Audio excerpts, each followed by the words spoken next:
Gustong kunin ng China ang ating import sa strong group na si Chris Macolo. Minamadali na ng mga Chinese. Sinayang nga ba ng Philippine team ang pagkakataon na makuha si Simak? Well, pag-usapan natin mga idol ang binabalak ng China, ang tangkang pagkuha sa ating strong group import na si Chris Macolo. So sa katatapos nga lang na 43rd William Jones Cup kung saan nakalaban ng ating mga pambatong strong group PH ang host country na Chinese Taipei A. Parehong walang talo ang dalawang kupunan ng magharap sa finals. Dikdikan ang naging laban sa final minutes ng 4th quarter. Umabot ng overtime ang laban at dito na nakuha ng SGA ang kampyonato. Maraming mga Pilipino basketball fans ang proud sa pagiging kampyon ng Philippine team. Pero bukod sa pagiging kampyon ng strong group ay ang isa pa sa naging hot topic at issue ng laban na to, walang iba kundi ang strong group import na si Chris Macolo. Dahil sa hindi magandang performance ni Simak sa final game kontra sa Chinese Taipei, ay maraming Pilipino fans ang pumuna sa laruan ng SGA import. Sinasabing binenta raw at sinubukang ihulog ni Macolo ang laban para sa Chinese Taipei. Lalo't pumutok ang balita sa ginawang hakbang ng Chinese Taipei upang gawing naturalized player si Chris Macolo.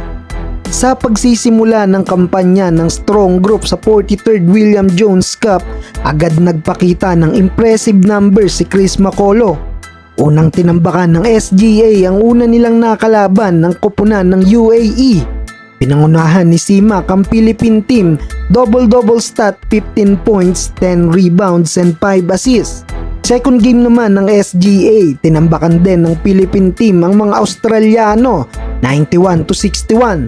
23 points, 7 boards, 1 steal and 1 block shots ang ginawa ni Simak. Sa third game naman ng strong group PH kontra sa malakas na kupunan ng Ukraine, dito na-impress ang mga Taiwanese scouts dahil sa final 2 minutes remaining ng 4th quarter, gumawa ng 8 straight points si Macolo at muling binuhat ang SGA para makuha ang panalo kontra sa Ukraine.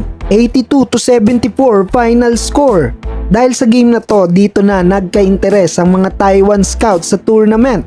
After the game, lumapit daw ang ilang scout kay Chris Macolo at agresibong magawa ng hakbang para maging naturalized player ng Taipei.